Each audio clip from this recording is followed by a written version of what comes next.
मेरा नाम है रविश कुमार। आज की खबर कोई ब्रेकिंग न्यूज नहीं है, क्योंकि ब्रेकिंग तो सिर्फ टीवी की स्क्रीन पर होता है।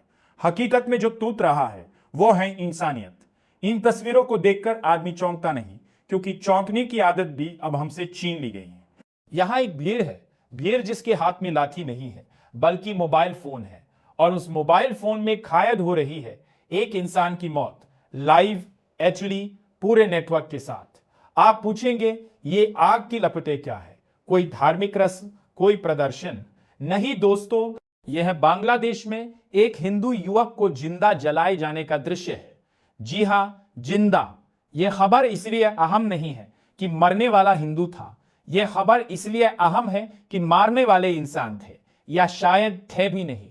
बांग्लादेश में हालात काबू से बाहर है, और जब हालात काबू से बाहर होते हैं तो सबसे पहले कानून छुट्टी पर चला जाता है और भीड़ ड्यूटी पर आ जाती है। शेख हसीना के सत्ता से हटने के बाद राज्य कमजोर हुआ, और जब राज्य कमजोर होता है तो भीड़ खुद को ताकतवर समझने लगती है।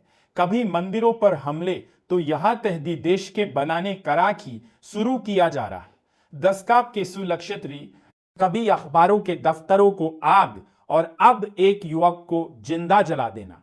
यह किसी फिल्म का दृश्य नहीं है, यह दक्षिण एशिया की हकीकत है। कहा जा रहा है कि एक मुस्लिम युवक की मौत के बाद यह सब हुआ। लेकिन सवाल यह है दोस्तों, क्या एक मौत का बदला दूसरी मौत होती है?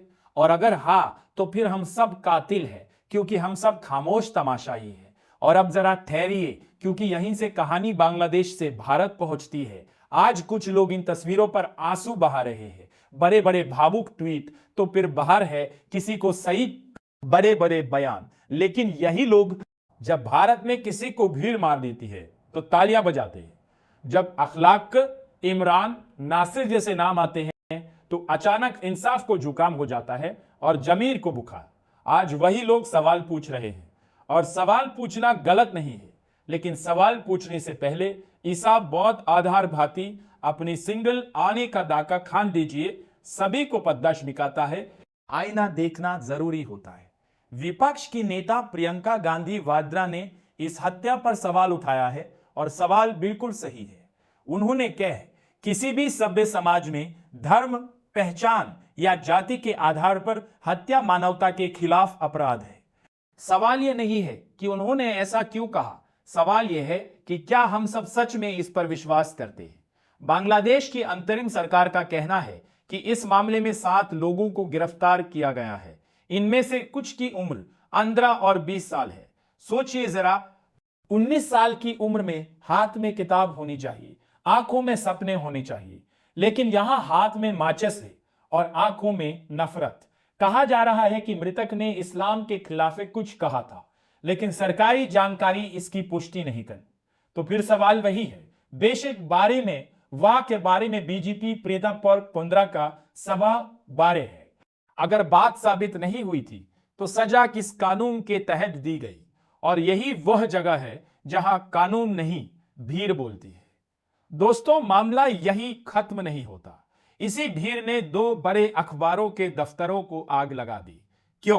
क्योंकि पत्रकारिता सवाल पूछती है, अभी मन कर देर होगा, और सवाल भीड़ को पसंद नहीं होते। प्रथम आलो और डेली स्टार के दफ्तरों पर हमला हुआ। संपादक कहते हैं, यह बांग्लादेश के मीडिया इतिहास की सबसे अंधेरी रात थी। अंतरिम सरकार ने माफी मांगी, बयान दिए गए, वादे किए गए, लेकिन सवाल अब भी वही है, क्या इंसानियत सिर्फ बयानों से लौट आती है? और आखिर में दोस्तों, यह खबर हिंदू मुसलमान की नहीं है, यह खबर इंसान बनाम भीड़ की है। भीड़ की कोई जाति नहीं होती, कोई धर्म नहीं होता, उसका सिर्फ एक ही सिद्धांत होता है, ताकत। जब तक हम हर मॉब लिंचिंग पर बराबर आवाज नहीं उठाएंगे, चाहे वो किसी भी देश में हो, किसी भी धर्म के साथ हो, तब तक ये आग कहीं ना कहीं जलती रहेगी। क्योंकि आग को धर्म नहीं चाहिए, उसे सिर्फ खामोशी चाहिए। दोस्तों, आज के लिए बस इतना ही। सवाल पूछते रहिए, क्योंकि जब सवाल जिंदा रहते हैं तो उम्मीद भी जिंदा रहती है। नमस्कार।